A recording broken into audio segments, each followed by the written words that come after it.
chào cả nhà. Hôm nay mẹ con mình sẽ đi chơi ở một địa điểm check-in vô cùng độc đáo mà ai đã đến Đà Nẵng là không thể bỏ qua được. Một cái địa điểm mà người ta gọi là có cái view triệu đô. Cho phép mình giữ bí mật cho tới khi đến cái điểm có cái view đó nha. Nào, mời mọi người.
Đến nơi rồi đây. View triệu đô mình muốn giới thiệu với mọi người ngày hôm nay chính là cảnh hoàng hôn trên cầu Thuận Phước. Từ ngày vào Đà Nẵng thì địa điểm này đã trở thành một cái nơi quen thuộc của gia đình mình vì nó rất là đẹp, đương nhiên rồi. Nhưng còn một lý do nữa, đó chính là tada, công viên Wonder Park ở ngay bên cạnh, miễn phí vé vào và trẻ em rất là thích. Đây, nó nằm ở ngay phía dưới khách sạn Golden Bay, cái khách sạn mà mọi người hay nghe tiếng là cái khách sạn rắc vàng đó. Thì ban đầu ấy, thì khi mà mình đi qua cầu Thuận Phước mình nhìn xuống thì mình thầm nghĩ là ủa, ai xây cái khách sạn 5 sao hoành tráng thế này ở một cái nơi khỉ ho cò gáy. Vì nơi đây thì là một cái vùng vịnh lặng sóng, thuyền bè thì là cái cảng cập bến của nhiều thuyền bè, dân cư thì thưa thớt này, không có biển tắm được. Đấy, và đôi khi thì khi mà thuyền bè neo đậu thì cũng có mùi hôi. Cho tới khi mình đến đây chơi vào một buổi chiều, khi mà đưa con đi đón con đi học về á, thì mình được mở mang tầm mắt. Trời ơi, cái cảnh hoàng hôn có tiền cũng không mua được. Mình chợt nhận ra là cái khách sạn này có cái view đẹp nhất Đà Nẵng. Thế nên là nhất định mình phải tiết kiệm tiền để thử một lần ngâm mình trong bồn tắm, ngắm cảnh hoàng hôn cho sướng cái tâm hồn. Mình hứa hôm sau mình sẽ có video ở cái khách sạn này nhé. Trước mặt mọi người là cây cầu Thuận Phước nằm vắt qua sông Hàn với những cái đường nét khối trụ thẳng võng kết hợp với nhau hài hòa, tạo nên một cái vẻ đẹp mà hơi huyền bí, hơi trầm lắng nhưng cũng không kém cái phần hùng vĩ.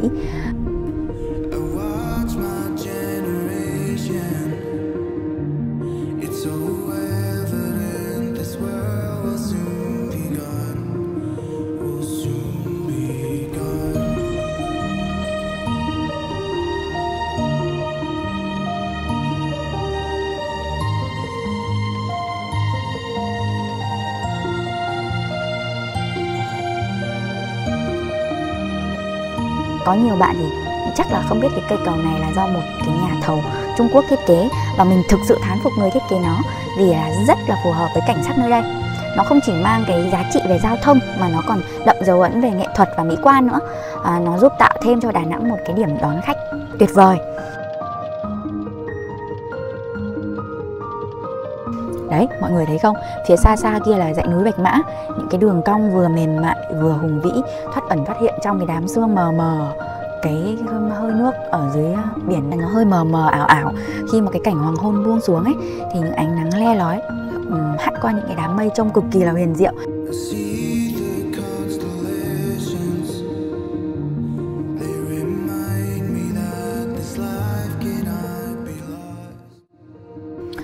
Thì phía bên này cầu Thuận Phước dưới chân cầu và men theo sông Hàn có rất nhiều địa điểm góc sống ảo hoàn hảo, như là những ngọn hải đăng này, bờ kè này, bãi cỏ lau rộng thanh thang này, tàu thuyền neo đậu, và cả một điểm rất là đặc biệt nữa đấy là công viên Wonder Park hay còn gọi là công viên 7 kỳ quan. Nó nằm ngay phía dưới chân cầu. Đối với các bạn đi từ phía trung tâm du lịch thì cứ men dọc theo con đường ven sông Hàn đi tuốt cho tới khi đến khách sạn Golden Bay là tới điểm view đẹp nhất của cầu Thuận Phước. Hoặc là các bạn đi từ trung tâm thành phố thì cứ Google Maps giúp mình số 1 Lê Văn Duyệt, Nại Hiên, Đông Sơn Trà, Đà Nẵng nha. Công viên thì thuộc sở hữu của khách sạn Golden Bay, được xây dựng năm 2017 để phục vụ hội nghị APEC. Tuy gọi là công viên kỳ quan thế giới nhưng mình thấy những người thiết kế rất là ưu ái các công trình của Việt Nam. Tại sao mình nói như vậy thì mời mọi người đi cùng mình để hiểu nhé. Ban đầu khi bước vào cái khu công viên này mình sẽ thấy cái Khải Hoàn Môn là nổi bật nhất. Các cái bức phù điêu thì đều được dát vàng 24K. Cái gì ở cái Golden Bay này dát vàng được là người ta dát vàng hết. Công trình thật thì nằm ở Paris và là một trong những biểu tượng lịch sử nổi tiếng của nước Pháp, được bắt đầu khởi công xây dựng từ thời Napoleon. Đấy, như các bạn thấy đây này, 4 cái mặt của những cái bức trụ chính của công trình thì được trang trí bằng 4 nhóm điêu khắc để kỷ niệm các mốc lịch sử quan trọng của nước Pháp. Bản sao này thì không như bản chính đâu nhá. Phần điêu khắc ở nước Pháp làm sao mà bì được với cái bản mô hình này, bởi vì nó không có dát vàng. Mình đùa chút cho vui thôi, chứ bản chính điêu khắc thì chắc chắn là tinh xảo hơn, đẹp hơn và cổ hơn. Và còn rất nhiều những cái bức phù điêu về lịch sử khác của nước Pháp nằm ở các cái mặt khác của bản chính. Tuy nhiên ở cái bản mô phỏng này thì mình thấy không thể có. Bạn nào tài trợ mình đi Pháp đi, xong rồi mình quay video cho mọi người xem. Bước từ Khải Hoàn Môn ra bạn sẽ thấy cảnh tượng đẹp gần chết như thế này. Chắc chắn đây là một cái ngụ ý của người xây dựng lên cái Khải Hoàn Môn này.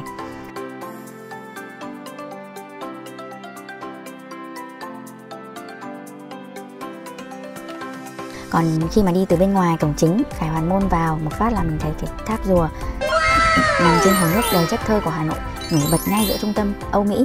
Đây chẳng phải là cái ngụ ý là các công trình xung quanh chỉ làm nền cho công trình của chúng ta thôi sao? Đấy chính là lý do mình nói người thiết kế ưu ái cho công trình của Việt Nam hơn. Tất nhiên rồi, vì chúng ta đang muốn quảng bá du lịch Việt mà chúng ta hoàn toàn có quyền tự hào về điều đó. Khuôn viên của công viên này không được rộng lắm, khoảng 200m² thôi, với 7 mô hình kèm các cái bức tượng và mô hình phụ khác đi kèm. Mà trong 7 mô hình kỳ quan thì Việt Nam chiếm đến nguyên 2 cái là chùa Một Cột và tháp rùa Hồ Gươm rồi. Phải nói là người xây dựng cực kỳ là khéo. Cái mô hình này mà rất là giống, không nhiều thì ít cũng mang được chút nét đẹp trầm mặc, đậm chất lịch sử văn hóa Việt. Cũng hồ nước xanh này, cũng màu sắc cổ kính rêu phong, lại còn có cành liễu rủ nữa, kém gì bản thật đâu. Đây là vài kiểu ảnh check in dễ thương mà mình sưu tập được này, và cái góc ảnh cũng khá là đẹp ở đây. Phía bên này có một lối đi nhỏ dẫn vào cửa của khách sạn Golden Bay. Tuy nhiên là không hiểu sao có hai hàng tượng La Mã có vẻ không liên quan lắm nhỉ. Ta vòng quay lại nha. Ở đây có một bè Hà Mã đang tắm tiên này. Bé nhà mình rất thích cái chỗ này.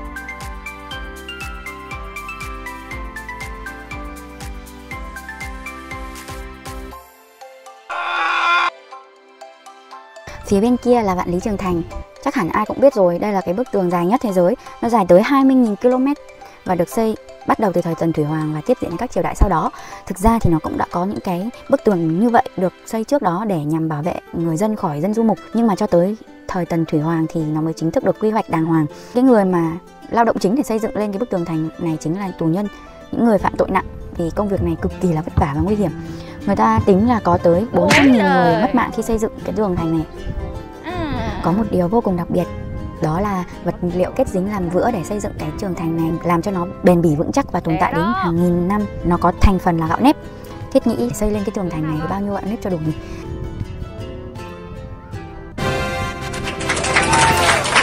Rồi, ngay cạnh Vạn Lý Trường Thành là anh em của tháp rùa, tháp Eiffel. Tại sao mình lại gọi là anh em? Vì nó cùng gọi là tháp mà, mỗi tội một cái cao một cái thấp. Đây lại là một công trình đặc sắc nữa của Pháp. Công trình thật thì được xây dựng từ năm 1887 đến năm 1889, cao tới 300m, kèm cây anten nữa là 325m, giữ kỷ lục tòa nhà cao nhất thế giới trong 40 năm trước khi bị các công trình khác đánh bại. Ở đây thì mình thấy mô hình này bị rỉ sét rồi, mòn sơn rồi, không biết chủ nhà họ có định dát vàng lại không nữa. Đi từ Pháp qua Mỹ để coi nhá. Bên cạnh cái tháp Eiffel là tượng nữ thần tự do. Nhìn mô hình này tuy hơi nhỏ nhưng mà khá là giống bản thật. Bản thật thì nằm ở New York, Hoa Kỳ. Tượng được điêu khắc bằng đồng năm 1886 và là biểu tượng tự do của nước Mỹ. Tính từ phần nền của bệ đỡ cho tới ngọn đuốc trên cùng. Mình đang nói bản thật nhé. Tượng cao 93m và nặng 225 tấn. Ở đây thì mình nghĩ là đây được xây dựng bằng gạch và xi măng hết, và cao cỡ khoảng 10m. Tượng nữ thần tự do được làm bằng đồng, vì vậy màu sắc nguyên thủy của công trình này gần giống với màu đồng xu là màu đồng đấy, nhưng mà nó bị oxy hóa toàn bộ năm 1920. Và mô hình này thì cũng được làm khá là giống bản thật, đấy là nó cũng có màu xanh kiểu như đồng bị oxy hóa ấy. Qua bên này thì mình thấy có một công trình siêu cổ đại được xây dựng từ trước công nguyên. Tuy nhiên mình nhìn thấy mô hình này chỉ tượng trưng thôi, chứ còn nó chả có điểm nào giống bản thật mà mình đã từng xem ảnh. Đương nhiên nhìn cái là biết đây là kim tự tháp mà, và nó có hai bức tượng dát vàng. Nhìn ông hoàng, bà hoàng ngồi bên trong bóng thì vàng, còn ông hầu ngồi nắng thì cháy đen, trông tội nghiệp. Xét về tổng thể thì công viên này cũng khá là thập cẩm đấy, được kết nối bằng cách là xây các cái công trình trên những cái hồ nước ở dưới nuôi cá, nhưng mà mình thấy nó giống một cái phim trường xịn sò hơn. Chẳng thế mà các cái cặp đôi là đua nhau ra đây chụp ảnh cưới. Ở bên này thì mình thấy có một cái chùa, một cái cột và một cái cầu, người ta gọi là chùa Một Cột đấy. Đây là một cái công trình nổi tiếng của Hà Nội mà lại lạc giữa lòng Đà Nẵng như thế này, mà cũng không hiểu sao là trong quá trình di chuyển từ Hà Nội vào Đà Nẵng rớt xuống hố vàng nhà nào mà thành ra cái màu này nữa. Có lẽ cái người thiết kế không thiết kế ra nó như thế này đâu, mà cái người sơn ấy thấy cái bản thật, ôi sao mà sơn màu mè mất công quá, thôi đổ vàng vào sơn cho đỡ tốn kém. Tên ban đầu của chùa Một Cột gọi là Liên Hoa Đài, tức là đài hoa sen đấy, hay còn có những cái tên khác như là chùa Diên Hựu. Bản gốc của chùa Một Cột thì được xây dựng dưới thời vua Lý Thái Tông năm 1049. Nhà vua thì lúc đấy thì nhà vua tuổi đã cao rồi mà chưa có con trai nối ngôi. Sau một đêm mơ ngủ gặp Phật Bà Quan Âm đứng trên một tòa sen dạng ngời ánh sáng, tay bế một đứa con trai đưa cho nhà vua. Sau đó nhà vua sinh được con trai thật. Nhà vua thuật lại câu chuyện cho quần thần nghe và có một vị thiền tăng đã hướng dẫn nhà vua là nên xây dựng một ngôi chùa để nhớ ơn Đức Quan Âm. Chính vì vậy nên chùa Một Cột đã được xây dựng nên như thế.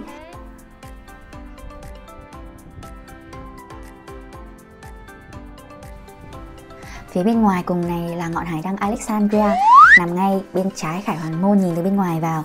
Tuy nằm ở bên lề nhưng mô hình này lại mô phỏng một cái công trình cao nhất hành tinh trong nhiều thế kỷ, ngọn hải đăng Alexandria thuộc Ai Cập ngày nay. Tại sao nó được gọi là Alexandria? Thì theo logic thông thường thì nó sẽ được đặt tên theo một người nào đó là Alexander Đại Đế. Mình có thêm thông tin cho các bạn chưa biết nhà vua này nhé. Ông là một vị vua của Hy Lạp, từ cái thời mà Hy Lạp chỉ là một nước bé xíu, thời mà Ba Tư đang thống trị ấy, thì ông được sinh ra và dạy dỗ một cách rất là tốt, nên là ông đã trở thành một người cực kỳ tài giỏi, một vị tướng kiệt xuất, người lật đổ Ba Tư và đưa Hy Lạp trở thành cường quốc mạnh nhất châu Âu, và là người đưa văn hóa Hy Lạp trở thành cái nôi của văn hóa châu Âu. Và cái ngọn hải đăng thì xây dựng để bất tử hóa tên ông. Đấy, ngọn hải đăng này một thời là trung tâm sinh hoạt công vụ và là nơi điều phối thuyền bè rất là hiệu quả của bến cảng. Người ta thường nói là trên đỉnh ngọn hải đăng có tấm gương có thể phản chiếu xa tới 50 km, cực kỳ là phi thường. Không biết là đây chỉ là sự thật hay là những cái lời ca ngợi nói quá, nhưng mà những cái công trình cổ đại thì thường mang màu sắc huyền bí mà. Và trên đỉnh ngọn hải đăng thì có bức tượng thần Poseidon, thần biển cả và các hòn đảo. Nóc ngọn hải đăng đúng là không nhằm mục đích nào khác hơn là ban phước lành cho tàu bè đi lại qua đây. Tóm lại là khi mà nói về thần thoại Hy Lạp thì nó rất là cuốn hút, nên là thôi chúng ta dừng lại tại đây nhé.